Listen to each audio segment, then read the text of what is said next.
Oil prices are bouncing back a day after the biggest rout in almost 30 years, although not making up all of those declines. But both Brent and West Texas crude were down more than 25% at one point yesterday. Dan Deming, KKM Financial Managing Director, joins us now from Chicago with more on this. Dan, we also learned that Saudi Arabia was making good on its threat, right, to cut prices, pumping more oil, 12.3 million barrels. So what effect does this have on oil? Yes, we got a bounce today, but where's the proper level for prices here? Yeah, the market's still sorting that out, Julie.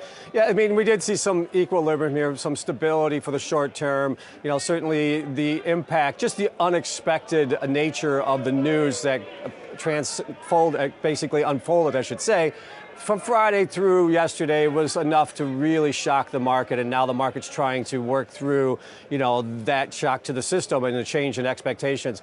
I think, when you look at what's going on, certainly the rhetoric is still amplified. You're seeing Russia indicating they're going to ramp up production. You're seeing all the OPEC members indicating they're going to ramp up production starting next month. Now, the interesting thing today was, I think that at least Russia initially floated the balloon that they're still open for discussions with Saudi Arabia about trying to come to some type of new type of platform to work off of. But yet, again, that's still in the works. And ultimately, when you hear the rhetoric, Julie, there's no question that they're picking up, basically, that they're going to ramp up production and try to crush each other. But how long can they do that? I read that their break-even point on a barrel of oil is $46. And if WTI is at 33 and Brent's, around 37, they're not going to be able to last that long, are they?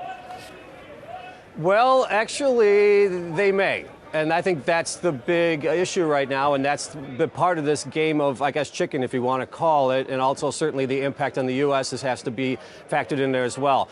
Saudi Arabia has, the supply, and they certainly have enough of oil to basically influence the market if they feel they need to. Russia has the strategic, financial